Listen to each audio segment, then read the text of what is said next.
وہ سکندر کو سینے سے لگائے دودھ پلا رہی تھی اور اس کے ساتھ ساتھ پیار سے اس کے گالوں کو چھو رہی تھی۔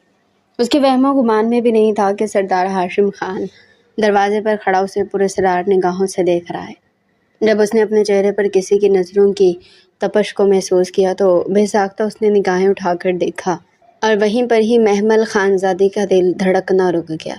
اسے لگ رہا تھا کہ وہ اگلی سانس نہیں لے پائے گی۔ اس نے بے ساختہ چادر سے اپنے سینے کو چھپا دیا اور دوسری سائڈ پر منہ کر کے بیٹھ گئی۔ مگر سردار ہاشم خان نے جو دیکھنا تھا وہ دیکھ چکے تھے۔ انہوں نے اپنی زندگی میں بہت سی خوبصورت لڑکیاں دیکھی تھی اور بہت سی لڑکیوں کو اپنے بستر کی زینت بھی بنایا تھا، مگر جو حسن اس لڑکی میں تھا وہ حسن کسی اور میں نہیں تھا۔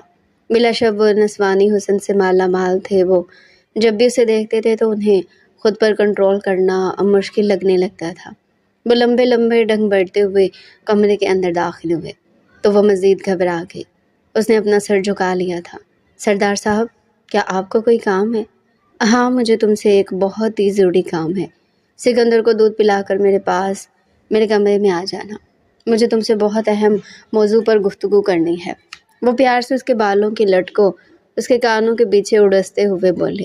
جی ٹھیک ہے، میں آ جاؤں گی آپ کے پاس، آپ بے فکر ہو جائیں، اس نے فوراً سے نگاہیں چراتے ہوئے کہا۔ جیسے وہ سکندر کو دودھ پلا کر فارغ ہوئے تو وہ بھی سو چکا تھا اور وہ نیند میں بہت ہی پیارا لگ رہا تھا۔ اس نے اس کے ماتھے پر بوسہ دیا، میرا پیارا بچہ، اور دل ہی دل میں ماشاء اللہ بول کر جلدی سے اپنی چادر اٹھا کر اندرونی حصے سے باہر نکلے۔ اب اس کا رخ بیرونی دروازے کی طرف تھا۔ ارے محمل، کہاں پر جا رہی ہو؟ سردار صاحب نے تمہیں اپنے کمرے میں بلایا ہے۔ مجھے ضروری کام ہے، میری امی کی طبیعت بہت خراب ہے، مجھے امی کے پاس واپس جانا ہے، اس نے جلد بازی میں کہا اور اندرونی حصے سے باہر نکل گئی۔ سردار صاحب اس وقت سیڑھیوں پر کھڑے اس لڑکی کی جلد بازی دیکھ رہے تھے۔ وہ کھل کر مسکرا دیے۔ اس کے ساتھ ہی انہوں نے اپنے گارڈز کو بھی اشارہ کیا۔ وہ گاڑی میں جا کر بیٹھ گئی تھی۔ ڈرائیور نے ایک نظر پیچھے مڑ کر گارڈز کو دیکھا جنہوں نے اسے ہاتھ سے جانے کا اشارہ کیا تھا۔ اس نے گاڑی سٹارٹ کر دی۔ محمل کو لگا تھا کہ وہ بچ گئی ہے، مگر اس کے وہم و گمان میں بھی نہیں تھا کہ اس نے اپنے آپ کو ایک بہت بڑے خطرے میں ڈال دیا ہے۔ پتہ نہیں یہ انسان خود کو سمجھتا کیا ہے۔ اس نے دل ہی دل میں سردار صاحب کو کوسا، اگر اس نے مجھے 15 لاکھ دیے تو میں بھی تو اس کے بچے کو دودھ پلا رہی ہوں۔ جب بھی وہ سکندر کو دیکھتی تھی تو اس کے ذہن میں اپنے بچے کا چہرہ گھومنے لگتا تھا۔ اس کی آنکھوں میں آنسو آ جاتے تھے۔ ماضی کے 3 سال اس نے بہت ہی تکلیف میں گزارے تھے اور یہ بات صرف وہی جانتی تھی۔ آج سے پہلے اس نے کبھی بھی اپنا درد کسی سے بیان نہیں کیا تھا۔ اس کے پہلے شوہر نے اسے اس قدر تکلیف دی تھی کہ اسے مردوں سے ہی خوف محسوس ہونے لگا۔ اسے مردوں سے ایک عجیب سی نفرت محسوس ہوتی تھی۔ جہاں تک سردار صاحب کا سوال تھا تو وہ نہیں جانتی تھی کہ سردار صاحب کیوں اس کی ذات میں اتنی دلچسپی لیتے ہیں۔ وہ خوبصورت تھی، وہ مانتی تھی، مگر وہ اتنی حسین بھی نہیں تھی کہ سردار صاحب اس پر بے تحاشا نظر کرم کرتے۔ وہ انہی سوچوں میں مگن تھی کہ کالے رنگ کی گاڑی ان کی گاڑی کے سامنے آ کر رکی۔ کیا ہوا ہے تمہیں؟ گاڑی کیوں روکتی ہے؟ اور وہ کون ہے؟ محمل نے فکر مندی سے سوال کیا۔ محمل صاحبہ، وہ تو سردار صاحب کی گاڑی ہے اور وہ آپ کو باہر نکلنے کا کہہ رہے ہیں۔ یہ تم کیا کہہ رہے ہو؟ مجھے کہیں بھی نہیں جانا، مجھے بس میرے گھر واپس لے چلو۔ محمل کو سمجھ نہیں آ رہی تھی کہ وہ کیا کریں۔ دیکھے بی بی صاحبہ، اب جانتی ہیں کہ میں سردار کے حکم کا پابند ہوں اور میرا کام ان کا حکم ماننا ہے۔ میں ان کے حکم کی خلاف ورزی نہیں کر سکتا۔ اگر آپ باہر نہیں نکلی تو مجھے آپ کو زبردستی باہر نکالنا ہوگا۔ میں یہاں سے کہیں بھی نہیں جا رہی ہوں، میں تمہیں بتا چکی ہوں۔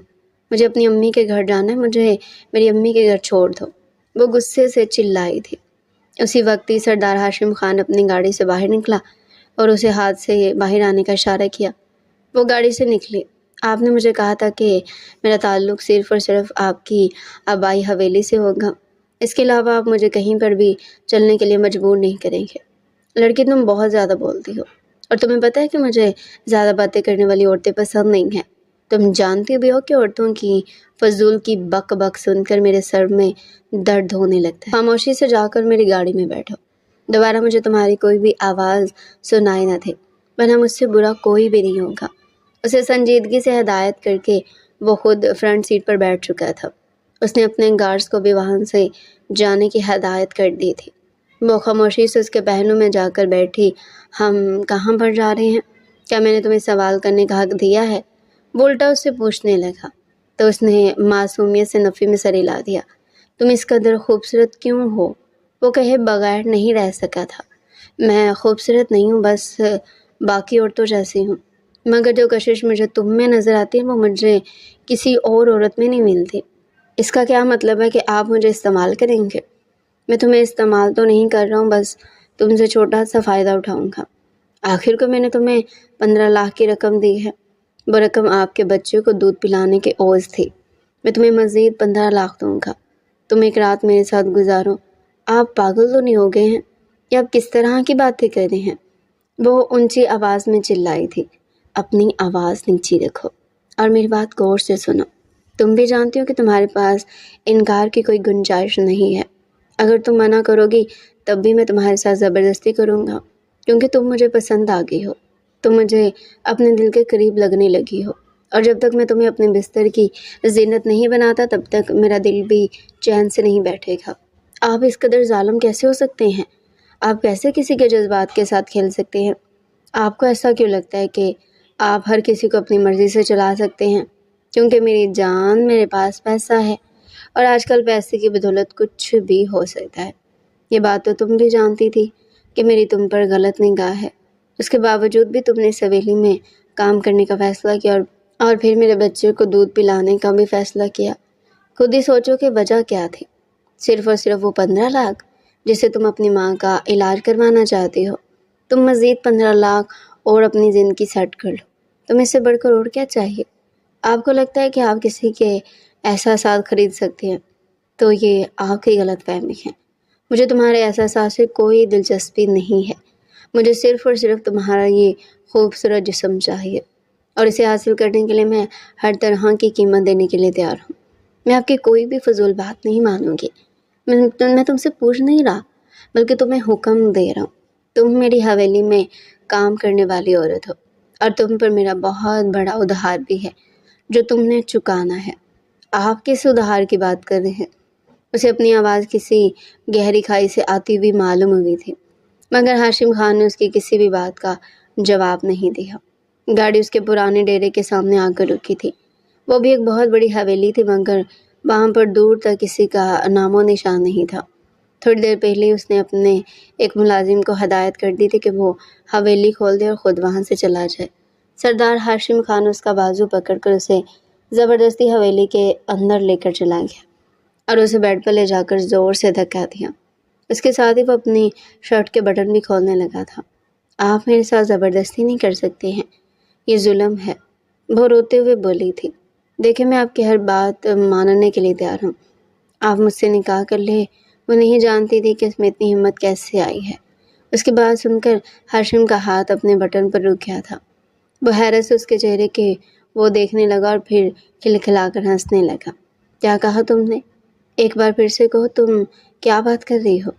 وہ اس کا مذاق بنا رہا تھا۔ میں آپ سے کہہ رہی ہوں کہ آپ مجھ سے نکاح کر لیں، اس کے بعد آپ میرے ساتھ جتنے بھی راتیں گزارنا چاہیں میں آپ کے ساتھ وہ راتیں گزارنے کے لیے تیار ہوں، لیکن خدا کے لیے ظلم مت کریں، مجھے میری ہی نظروں میں نہ گرائیں۔ میں نے ہمیشہ ہی اپنے آپ کو بچا کر رکھا ہے، میں نے ہمیشہ ہی پاک زندگی گزاری ہے، خدا کے لیے مجھ پر رحم کرے۔ وہ چھوٹے بچوں کی طرح رو رہی تھی۔ ویسے تمہاری بات مجھے بہت انٹرسٹنگ لگی ہے۔ زندگی میں پہلی عورت ہے جو مجھے نکاح کی پیشکش کر رہی ہے، وہ بھی صرف اور صرف گناہ سے بچنے کے لیے۔ تم میں کچھ تو خاص بات ہے کہ میں ہمیشہ ہی تمہارے بارے میں سوچنے پر مجبور ہو جاتا ہوں۔ یہ کہہ کر وہ آرام سے اس کے ساتھ ہی بیڈ پر لیٹ گیا تھا۔ تم بھی کیا یاد رکھو گی؟ ہاشم سردار تم سے نکاح کرنے کے لیے تیار ہے، مگر میری بھی ایک شرط ہے۔ تم اس بارے میں کسی کو بھی نہیں بتاؤ کہ تم صرف اور صرف میری پرسنل بیوی ہوگی، جو میری تمام ضروریات کو پورا کیا کرے گی۔ نکاح کا مطلب یہ ہے کہ اب تم ساری زندگی میرے ساتھ گزارو گے، مگر یہ نکاح خفیہ رہے گا۔ اس کے بارے میں نہ تو گاؤں کے لوگوں کو علم ہونا چاہیے اور نہ ہی حویلی کے کسی شخص کو خبر ہونی چاہیے، کیونکہ میں نہیں چاہتا کہ لوگوں کو پتہ چلے کہ میں نے تم جیسی ایک کم ذات کی عورت سے نکاح کر لیا ہے۔ اس کے الفاظ کسی پگھلے ہوئے شیشے کی طرح کانوں میں گرتے ہوئے محسوس ہو رہے تھے۔ آپ کم ذات کی عورت کے ساتھ بستر لگانے کے لیے تیار ہیں، مگر اسے نکاح کرتے ہوئے آپ کو شرمندگی ہوتی ہے۔ وہ عجیب سے انداز میں ہنسی تھی۔ وہ ایک لمحے کے لیے خاموش ہو گیا اور پھر اپنے مخصوص انداز میں کہنے لگا، زیادہ چالاک بننے کی ضرورت نہیں ہے اور نہ ہی فضول باتیں کرنے کی ضرورت ہے۔ تھوڑی ہی دیر میں مولوی اور اپنے دوستوں کا بندوبست کرتا ہوں۔ ہمارا نکاح ہو جائے اور پھر اس کے بعد میں تمہاری کسی بھی قسم کی کوئی فضول بات نہیں سنوں گا۔ پھر ہم دونوں ہوں گے اور میری گستاخیاں ہوں گی۔ تم اس قدر نازک اور حسین ہو، پھول کی کلی معلوم ہوتی ہو۔ مجھے تو ڈر ہے کہیں ایسا نہ ہو کہ تم برداشت ہی نہ کر پاؤ۔ اسے سر سے لے کر پاؤں تک گھڑتے ہوئے معنی خیز انداز میں بولا تھا تو وہ بھی خاموش ہو گئی۔ اس کا دل زور زور سے دھڑک رہا تھا۔ آج سے 3 سال پہلے اس نے نکاح کا فیصلہ کیا تھا، مگر اس میں بھی اس کی اپنی کوئی مرضی شامل نہیں تھی۔ وہ فیصلہ اس نے صرف اور صرف اپنے بابا کی وجہ سے کیا تھا، اور آج یہ فیصلہ وہ مجبوری کی وجہ سے کر رہے تھے۔ کیا میری زندگی میں کبھی کوئی ایسا انسان نہیں آ سکتا جو مجھے محبت دے سکے؟ اس نے بے ساختہ خود سے سوال کیا تھا۔ ہمیشہ سب لوگوں کو میرے جسم سے ہی محبت کیوں ہوتی ہے؟ کیوں کوئی انسان مجھے میری فطرت کی وجہ سے پسند نہیں کرتا؟ یا اللہ، آخر کب تک یہ تکلیف میں اپنے دل میں لے کر زندہ رہوں گے؟ یا اللہ، کیا میں آپ کی پسندیدہ بندی نہیں ہوں؟ کیا میرا یہ حق نہیں ہے کہ میری زندگی میں بھی کوئی ایسا شخص آئے جو میری ذات سے محبت کرے؟ وہ چھوٹے بچوں کی طرح اپنے رب سے سوال کر رہی تھی۔ تھوڑی دیر میں وہاں پر مولوی اور اس کے کچھ خاص دوست آ چکے تھے۔ یار، کیا ایسا ہو سکتا ہے کہ اس لڑکی کو استعمال کرنے کے بعد مجھے بھی ایک دن کے لیے دے دو؟ دوست کی بات سن کر اس کا دماغ غصے سے گھوم گیا۔ ذلیل انسان، تمہاری ہمت بھی کیسے ہوئی اس طرح کی بات کرنے کی؟ مت بھولو کہ وہ میری بیوی ہے اور اپنی بیوی کی طرف کسی کو نظر اٹھا کر بھی دیکھنے کی اجازت نہیں دوں گا۔ سردار ہاشم خان اس کا گریبان پکڑ چکا تھا۔ مگر تو یہ نکاح سے استعمال کرنے کے لیے کر رہا ہے۔ شہریار نے اسے ٹھنڈا کرنے کی کوشش کی، مگر وہ اس کی ناک پر زور سے مکہ مارتے ہوئے، نکاح کا مقصد جو بھی ہو، مگر وہ میری بیوی ہے اور میں اس کے خلاف کسی بھی قسم کی کوئی فضول بات نہیں سنوں گا۔ اگر دوبارہ مجھے تمہاری آواز آئی تو میں تمہاری زبان گدی سے کھینچ لوں گا۔ وہ اپنے کمرے میں کھڑی یہ باتیں سن رہی تھی۔ اس کے دل میں ایک انجانی سی خوشی پیدا ہوئی، مگر پھر جلدی اس نے اپنی خوشی کا گلا گھونٹ دیا، کیونکہ وہ اپنی اوقات جانتی تھی اور وہ یہ بھی جانتی تھی کہ سردار ہاشم خان اسے محبت نہیں کرتا ہے۔ سردار ہاشم خان کو صرف اس کے جسم سے پیار ہے، اور جب وہ اس کے جسم کو حاصل کر لے گا تو اس کی طلب بھی ختم ہو جائے گی اور پھر اس کی حیثیت بھی 2 ٹکے کی رہ جائے گی۔ وہ اس وقت لال رنگ کے بہت ہی خوبصورت اور لانگ فراک میں ملبوس تھی۔ اس کا سفید رنگ اس لباس میں جگمگا رہا تھا۔ ہونٹوں پر لال رنگ کی لپسٹک لگائے ہوئے وہ اس وقت کسی بھی مرد کو بہکانے کی صلاحیت رکھتی تھی۔ دروازہ ایک زوردار آواز سے کھلا اور سردار کمرے کے اندر داخل ہوا۔ وہ اپنی جگہ پر ایک لمحے کے لیے رک گیا۔ زو قربان شم، میں تم پر قربان جاؤں۔ اس کا دل تیزی سے دھڑکا تھا۔ اس نے بے ساختہ اپنی نگاہیں جھکا لی تھی۔ اس کی پلکیں لرزنے لگی تھی۔ تو اس قدر حسین کیوں ہو جان؟ اس کی کمر پر ہاتھ رکھتے ہوئے پورے سرار لہجے میں بولا تو وہ لرز اٹھی۔ میں تم پر سختی نہیں کرنا چاہتا ہوں اور نہ ہی تم پر غضب ڈھانا چاہتا ہوں، مگر تمہارا یہ حسن دیکھ کر میں بار بار بے قابو ہو رہا ہوں۔ خدا کی قسم اٹھا کر کہتا ہوں کہ کبھی بھی کسی عورت نے مجھے اپنا اس قدر دیوانہ نہیں بنایا جتنا دیوانہ تم نے بنا دیا ہے۔ تم میں آخر ایسا کیا ہے جو میں پاگلوں کی طرح تمہارے پیچھے بھاگتا ہوں؟ وہ جذبات سے چور لہجے میں سے سوال کر رہا تھا۔ اس نے اپنا سر اس کی گردن میں چھپایا ہوا تھا۔ تمہاری خوشبو مجھے کسی اور ہی دنیا میں لے جاتی ہے۔ میں یقین نہیں کر پا رہا ہوں کہ تم اس وقت میرے بہت قریب موجود ہو۔ میری جان، میرا سب کچھ تم پر قربان جائے۔ تم اس وقت مجھ سے جو بھی مانگو گے میں تمہیں دینے کے لیے تیار ہوں۔ میرا تم سے وعدہ ہے۔ وہ اپنی آنکھوں میں خمار لیے اسے بولا، مجھے کبھی بھی مت چھوڑیے گا، مجھے کبھی بھی طلاق مت دیجیے گا۔ مجھے طلاق کے نام سے بہت خوف محسوس ہوتا ہے۔ آپ بے شک اس رشتے کو ساری دنیا سے چھپا کر رکھیں، مگر مجھ سے کبھی بھی الگ مت ہوئیے گا۔ ٹھیک ہے، مجھے یہ بھی منظور ہے۔ اس کے علاوہ اور حکم کرو۔ وہ اس وقت بہت مسرور لگ رہا تھا۔ وہ اپنی نگاہیں جھکاتے ہوئے بولی، مجھ پر رحم کیجیے گا، زیادہ تکلیف نہ دیجیے گا۔ اب کی بات اس کے لبوں پر ایک شرمیلی سی مسکراہٹ پھیل گئی تھی۔ وہ یہ بات تو جانتی تھی کہ وہ اس کے چنگل سے بچ کر نہیں نکل سکتی ہے، اس لیے اب اس کی بات ماننا ہی اسے بہتر لگ رہا تھا۔ ویسے بھی وہ اس کے نگاہ میں موجود تھی، وہ کوئی گناہ نہیں کر رہی تھی، سردار ہاشم خان اس کا شوہر تھا اور اس بات پر بھی یقین کرنا اس کے لیے مشکل تھا۔ وہ بے شک خود سے انکار کرتے، خود سے نگاہیں چراتی ہے، مگر جو حقیقت تھا اس سے منہ نہیں موڑا جا سکتا تھا۔ چلو میرے ساتھ، اس کا ہاتھ پکڑ کر اسے اپنے ساتھ اس کمرے کے دوسرے حصے میں لے کر چلا گیا۔ وہ کوئی کمرہ نہیں تھا بلکہ اسے ایک پورا گھر معلوم ہو رہا تھا، جہاں پر ایک طرف بیڈ کی سیٹنگ کی گئی تھی تو دوسری طرف سوئمنگ پول بنا ہوا تھا اور ایک طرف ڈریسنگ روم موجود تھا۔ اس کے ساتھ ہی باہر گیلری بھی تھی۔ وہ حیرت سے اس خوبصورت کمرے کو دیکھنے لگی۔ اس طرح کے کمرے اس نے صرف خوابوں میں ہی دیکھ رکھے تھے، مگر آج وہ حقیقت میں ہر چیز کا نظارہ کر رہے تھے۔ وہ انہی سوچوں میں مگن تھے کہ سردار ہاشم نے اسے دھکا دیا اور وہ پانی میں جا گری۔ وہ زور زور سے ہاتھ مارنے لگی۔ اسی وقت ہی سردار بھی پانی میں کود پڑا۔ وہ اس کو کمر سے پکڑ کر کھڑا کر چکا تھا۔ اسے اپنی دونوں بازو سردار ہاشم کے گلے میں ڈال رکھی تھی اور گہرے گہرے سانس لے رہی تھی۔ پلیز مجھے باہر نکالیں، مجھے پانی سے بہت ڈر لگتا ہے۔ کیا تمہیں میرے ہوتے ہوئے بھی پانی سے ڈر لگتا ہے؟ اس کے کانوں کی لو کو اپنے دانتوں میں دباتے ہوئے بولا تو وہ اندر تک لرز اٹھی۔ سردارنی، میں تم سے سوال کر رہا ہوں، کیا تمہیں میرے ہوتے ہوئے بھی پانی سے ڈر لگتا ہے؟ اس کی آنکھوں میں دیکھتے ہوئے خمار بھرے انداز میں بولا تو وہ نگاہیں جھکا گئی۔ اسی وقت ہی وہ اس کے ہونٹوں کو اپنی قید میں لے چکا تھا۔ اس کے گیلے ہونٹوں کو وہ قطرہ قطرہ پی رہا تھا، جبکہ وہ اس کی شرٹ کو مضبوطی سے پکڑے خود پر کنٹرول کرنے کی کوشش کر رہی تھی، مگر اب اس سے بھی کنٹرول مشکل ہو گیا تھا۔ وہ بھی آہستہ آہستہ اس کا ساتھ دینے لگی۔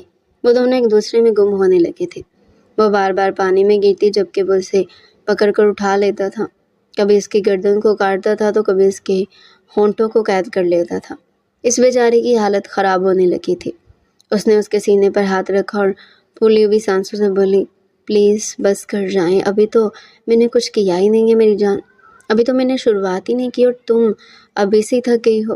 اس کو سوئمنگ پول کی دیوار پر بٹھاتے ہوئے بولا تو وہ خاموشی سے اس کے چہرے کو دیکھنے لگی۔ اس وقت اس کے کپڑے بھیگے ہوئے تھے، اس کے وجود سے چپکے ہوئے تھے، اس کے وجود کے نشیب و فراز نظر آ رہے تھے۔ اس کی نگاہیں محمد کے سینے پر ٹک گئی تو اس نے بے ساختہ اپنے سینے پر اپنے دونوں ہاتھ رکھ دیے۔ دیکھ کر وہ مسکرا دیا۔ تم جانتی ہو کہ تم خود کو مجھ سے نہیں چھپا سکتی ہو، تم یہ بھی جانتی ہو کہ تم جتنی مرضی بھی کوشش کر لو مگر تم مجھ سے دور نہیں بھاگ سکتی ہو۔ اس کے ہاتھوں کو اپنے ہاتھوں کی گرفت میں دیکھ کر اس کی انگلیاں اپنی انگلیوں میں پھنساتے ہوئے مغرور لہجے میں بولا، ایسا بھی تو ہو سکتا ہے کہ میں کسی بھی خاموشی سے آپ کی زندگی سے چلی جاؤں اور دوبارہ کبھی بھی واپس نہ آ سکوں۔ اس دن آپ کیا کریں گے؟ ہاشم نے اسے ایک جھٹکے سے اپنی جانب کھینچا اور اس کی گردن پر زور سے کاٹنے لگا۔ وہ درد سے کراہنے لگی، مگر ہاشم کو تو کوئی فرق ہی نہیں پڑ رہا تھا۔ یہی اس کا غصے کا اظہار کرنے کا طریقہ تھا۔ آپ مجھے تکلیف دے رہے ہیں تاکہ تم دوبارہ کبھی بھی اس طرح کی بات نہ کر سکو، نہ ہی کبھی اس طرح کی حرکت کرو۔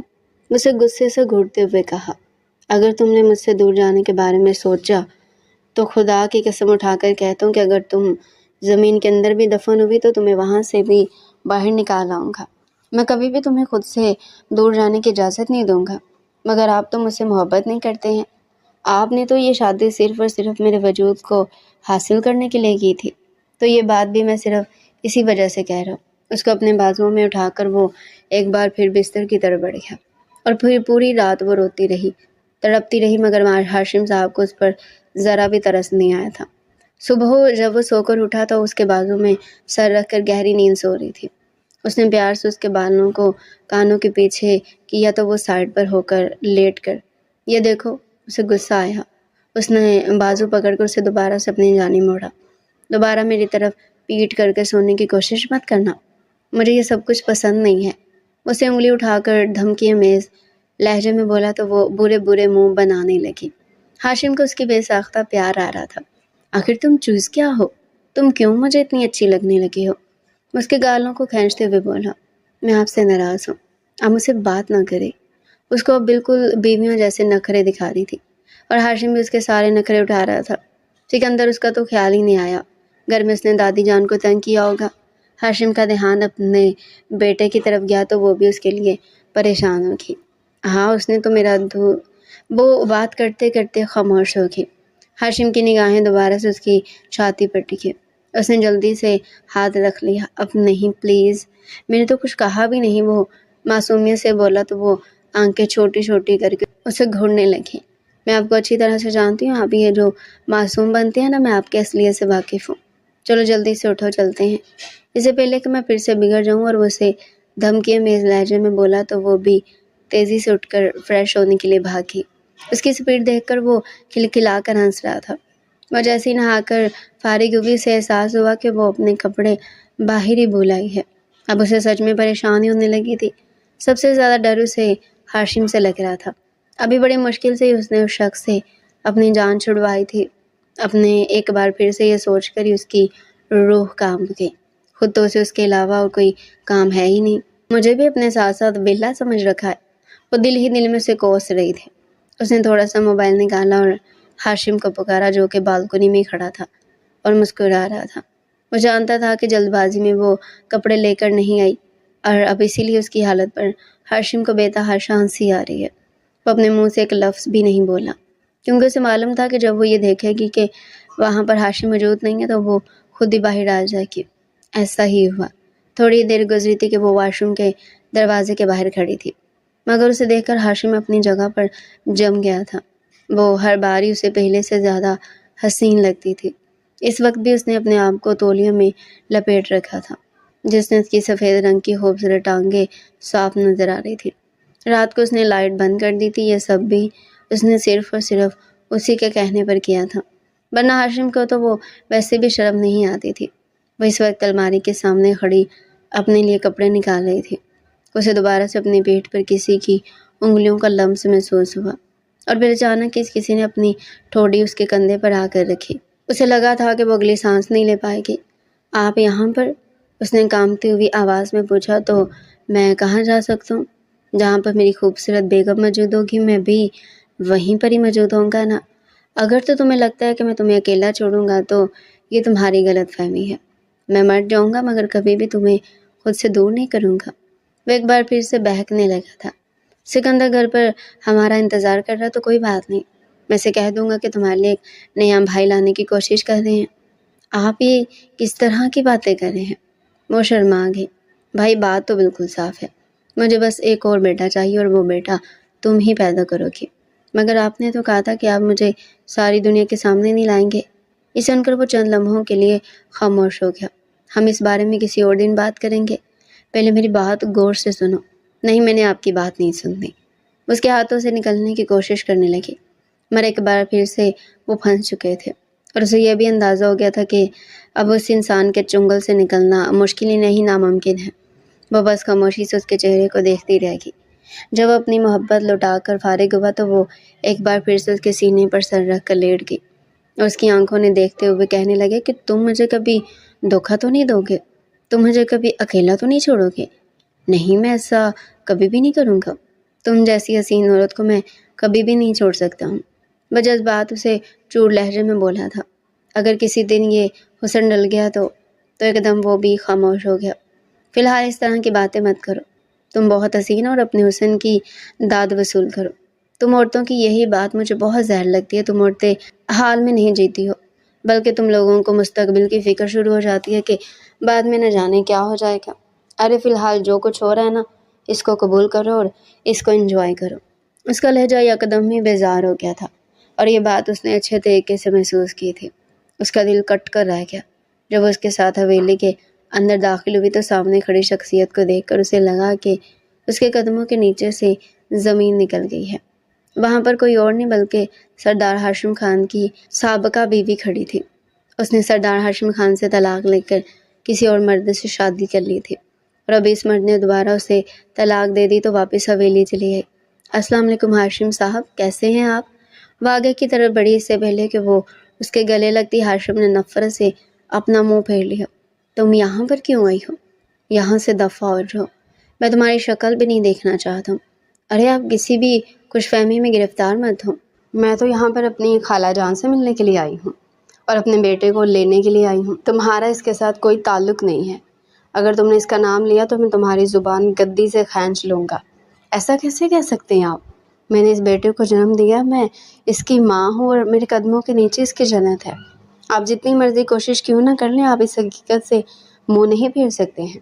اور جہاں تک یہاں پر رہنے کا سوال ہے تو یہ میری خالہ جان کا گھر ہے۔ یہ کہہ کر اس نے ہاشم کی ماں کو مخاطب کیا۔ خالہ جان میں ٹھیک کہہ رہی ہوں نا؟ ہاشم یہ ٹھیک کہہ رہی ہے، میں نے ہی اسے یہاں پر روکا ہے۔ امی آپ ایسا کیسے کر سکتی ہیں؟ آپ بھول گئی ہیں کہ اس نے میرے ساتھ کیا کیا تھا؟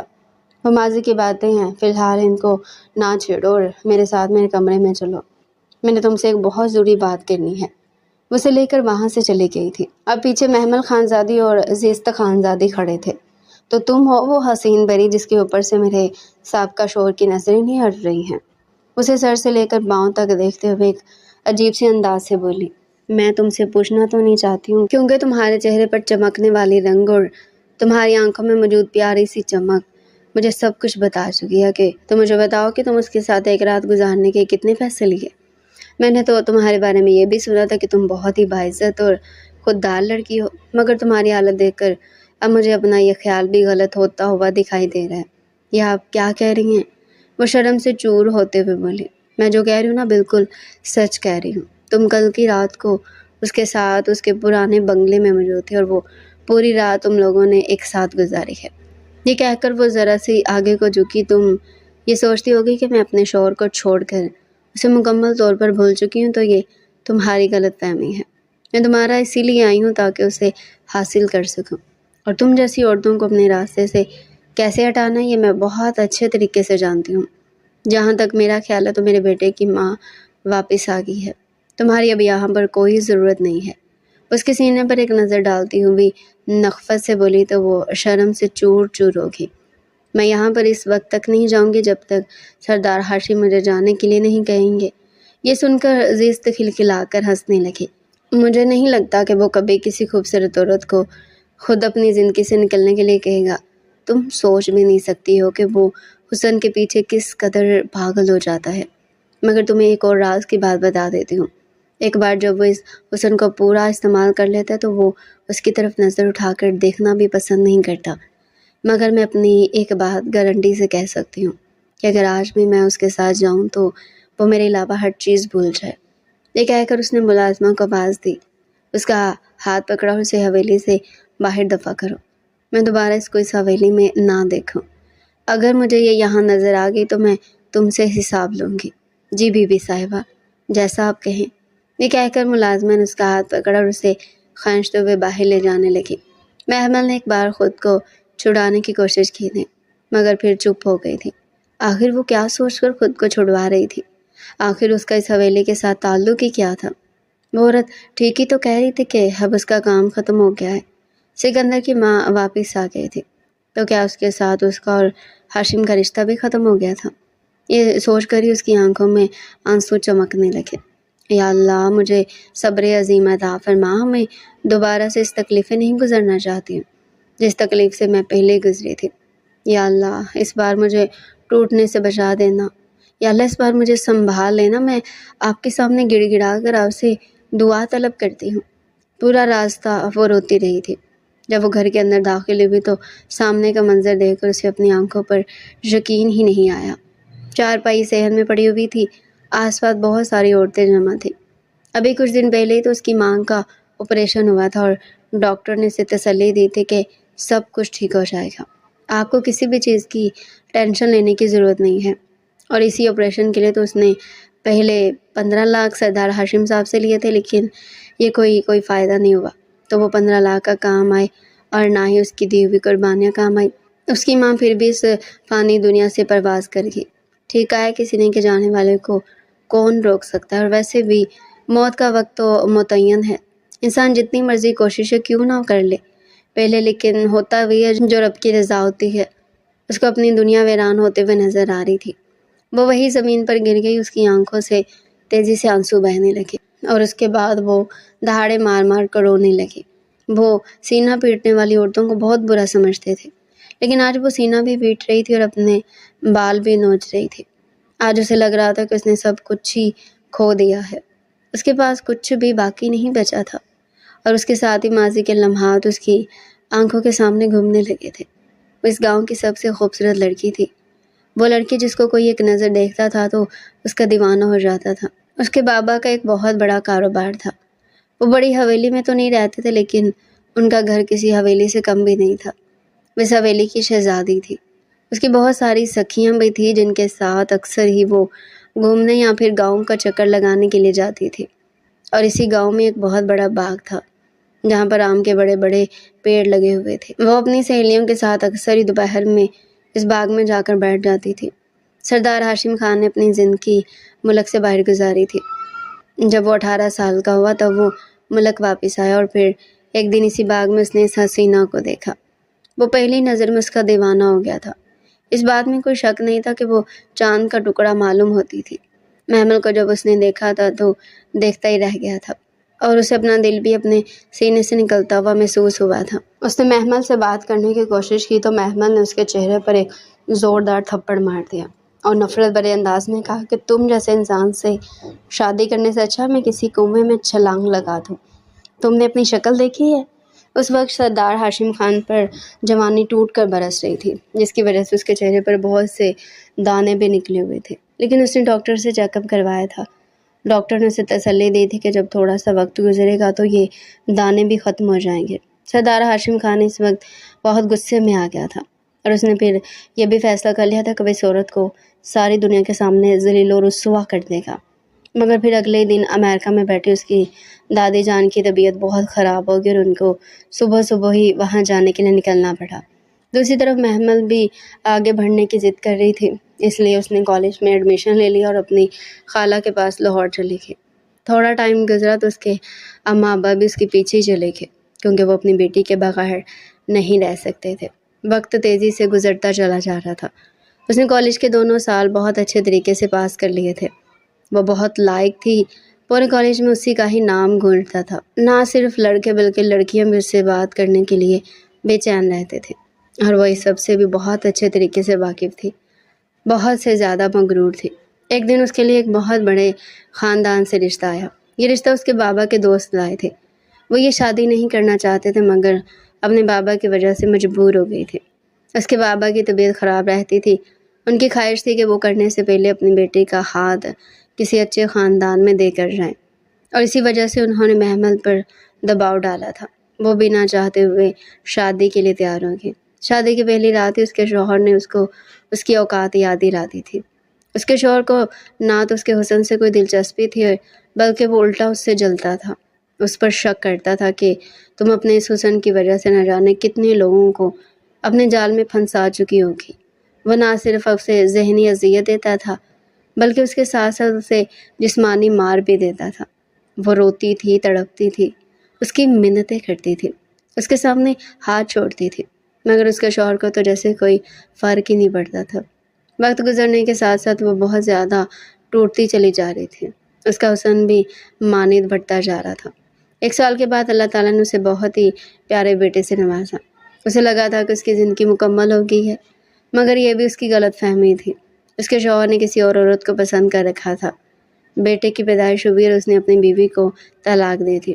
وہ اسے لے کر ایک بار پھر اپنی ماں کے ساتھ گاؤں واپس چلی گئی، کیونکہ اس دوران اس کے بابا کا بھی انتقال ہو گیا تھا، اور اس کی ماں بھی بہت زیادہ بیمار رہنے لگی تھی۔ وہ رات اسے اچھے طریقے سے یاد ہوتی جب اس کا بیٹا سردی کی وجہ سے بیمار ہو گیا تھا، رو رہا تھا، چلا رہا تھا، مگر اس کے پاس اتنے پیسے نہیں تھے کہ وہ اسے لے کر ڈاکٹر کے پاس جا سکتی۔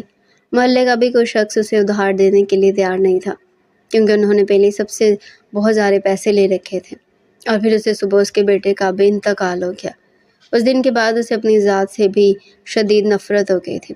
اپنی ماں کی حالت اور اپنے گھر کا نظام دیکھتے ہوئے اس نے اپنی زندگی کا سب سے بڑا فیصلہ لیا تھا، اور یہ فیصلہ حویلی میں کام کرنے کا تھا۔ وہ سردار ہاشم کو بھی اس وقت تک بھول چکی تھی، بلکہ اسے تو یاد بھی نہیں تھا کہ جس انسان کو اس نے تھپڑ مارا تھا وہ اسی حویلی کا سردار نکلے گا۔ جب وہ حویلی کے اندر داخل ہوئی تو سامنے کھڑی شخصیت کا چہرہ اسے جانا پہچانا معلوم ہوا۔ دوسری طرف سردار ہاشم کو بھی اپنے بیٹے کے لیے ایک دودھ پلانے والی عورت کی ضرورت تھی۔ اس کے قریب کھڑی نوکرانی نے اس کے لیے کانوں میں سرگوشی کی کہ صاحب یہی وہ عورت ہے جس کی میں بات کر رہی تھی۔ ہاشم اسے پہچان چکا تھا اور وہ بھی اسے پہچان چکی تھی، مگر دونوں کے دل کی حالت ایک دوسرے سے بالکل مختلف تھی۔ ہاشم کو اس کی حالت پر ہنسی آ رہی تھی تو وہ شرمندگی سے چور چور تھی۔ جس انسان کو اس نے چند سال پہلے بہت زیادہ ذلیل کیا تھا، جس کی خوبصورتی کا مذاق بنایا تھا، آج وہ اس کے سامنے نظر جھکا کر کھڑی تھی اور اس میں بھی کوئی شک نہیں تھا کہ ہاشم بہت زیادہ ہینڈسم ہو گیا تھا۔ وہ کسی ریاست کا شہزادہ معلوم ہوتا تھا۔ تمہیں دوبارہ اپنے سامنے لے آ کر بہت خوشی محسوس ہو رہی ہے۔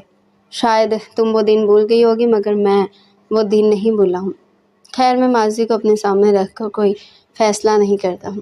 فی الحال میرے بیٹے کو ایک دودھ پلانے والی عورت کی ضرورت ہے۔ اب سے یہ کام تم کرو گی اور بدلے میں تمہیں 15 لاکھ دوں گا۔ یہ رقم سن کر اس کی آنکھیں خوشی سے چمک اٹھی، کیونکہ اس کی ماں کو بھی علاج کی ضرورت تھی اور اس نے فوراً ہی حامی بھر لی۔ مگر جب بھی وہ سکندر کے کمرے میں ہوتی تھی تو ہاشم اس کے کمرے کے دروازے پر جا کر کھڑا ہو جاتا تھا۔ اسے بہت عجیب لگتا تھا۔ وہ اپنے سینے کو چھپاتی تو کبھی اپنے آپ کو سمیٹتی، اس کی بے چینی کو بھی نوٹ کرتا تھا۔ یہ بات بھی سچ تھی کہ ہاشم آج تک اسے اپنے دل سے نہیں نکال پایا تھا، مگر وہ اس بات کا اعتراف کر کے اسے مغرور نہیں کرنا چاہتا تھا۔ وہ چاہتا تھا کہ وہ اس لڑکی کو پہلے تھوڑی سی سزا دے تاکہ اسے اپنی غلطی کا احساس ہو۔ اسی لیے اس نے اسے اس دن اتنا بڑا ڈرامہ کیا تھا۔ مگر جب اس رات وہ اس کے پاس گیا تو ایک بار پھر سے سب کچھ بھول گیا۔ اسے صرف اتنا ہی یاد تھا کہ اس کے بازو میں اس کی محبت موجود ہے، وہ محبت جو 18 سال کی عمر میں اس سے ہوئی تھی، اسے ملی تھی، اور پھر اسی رات اس نے محمل کو معاف کر دیا تھا۔ اس نے جو شرط رکھی تھی وہ بھی ختم کر دی تھی۔ وہ اسے اب اپنی بیوی کا درجہ دینا چاہتا تھا۔ رات کے وقت عزیز ہاشم کے کمرے میں اس کے پہلے کہ وہ اس کے کندھے پر ہاتھ رکھتی، ہاشم نے اس کا ہاتھ جھٹک دیا۔ خبردار جو تم میرے پاس آئی، میرا تمہارے ساتھ کوئی تعلق نہیں ہے۔ تم کب سے اتنے نیک ہو گئے ہو؟ میں نے تو سنا ہے کہ تم عورتوں کے پاس بغیر کسی تعلق جاتے ہو۔ اپنی بکواس بند کرو، میں تمہارے جیسا بد کردار نہیں ہوں، لیکن کل رات تم نے بد کرداری کی حدیں پار کر دی ہے۔ وہ خود پر کنٹرول نہیں رکھ پایا تھا۔ اس کا ہاتھ اٹھا اور زیستہ کے چہرے پر نشان چھوڑ گیا تھا۔ اگر تو تمہیں لگتا ہے کہ یہ ساری باتیں کر کے اور اس طرح کی حرکتیں کر کے تم میرے دل میں جگہ بنا لو گی تو یہ تمہاری غلط فہمی ہے۔ اور جہاں تک اس عورت کا سوال ہے تو وہ عورت میری بیوی ہے۔ میں نے اس سے نکاح کیا ہے اور بہت جلد یہ نکاح پوری دنیا کے سامنے لاؤں گا۔ تم جہاں پر جو بھی مقصد لے کر آئی ہو اس میں بری طرح سے ناکام ہو جائے گی۔ صاحب جی، محمل خانزادے کی والدہ کا بھی انتقال ہو گیا ہے۔ یہ سن کر وہ پریشان ہو گیا اور پھر بھاگتا ہوا حویلی سے باہر نکلا۔ سب لوگ اسے حیرانگی سے دیکھ رہے تھے۔ اس کی ماں جی نے بھی یہ بات سنی تو وہ عجیب سے انداز میں زیست کی طرف دیکھنے لگی۔ میں نے تمہیں سمجھایا تھا بیٹا کہ واپسی کا کوئی راستہ ممکن نہیں ہے۔ پہلے انہوں نے ہاشم کے معاملے میں زبردستی کی تھی اور اس کا نکاح اپنی بہن کی بیٹی سے کروا دیا تھا۔ یہ بات الگ تھی کہ ہاشم کو بعد میں اپنی بیوی سے محبت ہو گئی تھی، مگر اس کی بے وفائی نے ہاشم کو پھر سے توڑ ڈالا تھا۔ اس بار ماں جی نے فیصلہ کیا تھا کہ وہ ہاشم کی زندگی میں مداخلت نہیں کریں گی۔ جب وہ اس چھوٹے سے گھر کے اندر داخل ہوا تو وہ ایک کونے میں بیٹھی سسک رہی تھی۔ ہاشم نے اسے اپنے سینے سے لگا دیا اور اسے چھوٹے بچوں کی طرح تھپکنے لگا۔ اس نے اس کے ماتھے پر پیار کیا۔ وہ 3 دن اسی گھر میں اسی لڑکی کے ساتھ رہا تھا اور پھر کچھ دنوں کے بعد وہ اسے اپنے ساتھ حویلی لے آیا۔ پورے گاؤں میں یہ خبر جنگل کی آگ کی طرح پھیل گئی تھی کہ سردار ہاشم خان نے ایک معمولی سی محمل خانزادی سے نکاح کر لیا ہے۔ مگر محمل اب معمولی لڑکی نہیں رہی تھی، بلکہ وہ اس گاؤں کی سردارنی بن چکی تھی اور ایک سردارنی کی حیثیت سے اسے اس حویلی میں رہ رہی تھی۔ سکندر کو ایک ماں مل گئی تھی اور ہاشم کو اپنی محبت مل گئی تھی۔ محمل کو بھی ایک عزت اور محبت دینے والا شوہر مل گیا تھا۔ ان سب لوگوں کی زندگیاں مکمل ہو چکی تھے۔ زندگیوں میں جتنے بھی اندھیرے تھے وہ سارے ختم ہو چکے تھے۔ تو ڈیئر ریڈر، یہ تھا آج کا ہمارا انٹرسٹنگ ناول۔ اگر آپ مزید ایسے ہی مزے کے ناول ہمارے چینل پر ڈیلی سننا چاہتے ہیں تو چینل کو سبسکرائب کریں، ویڈیو کو لائک کریں اور کمنٹ سیکشن میں اپنی رائے لازمی دیں۔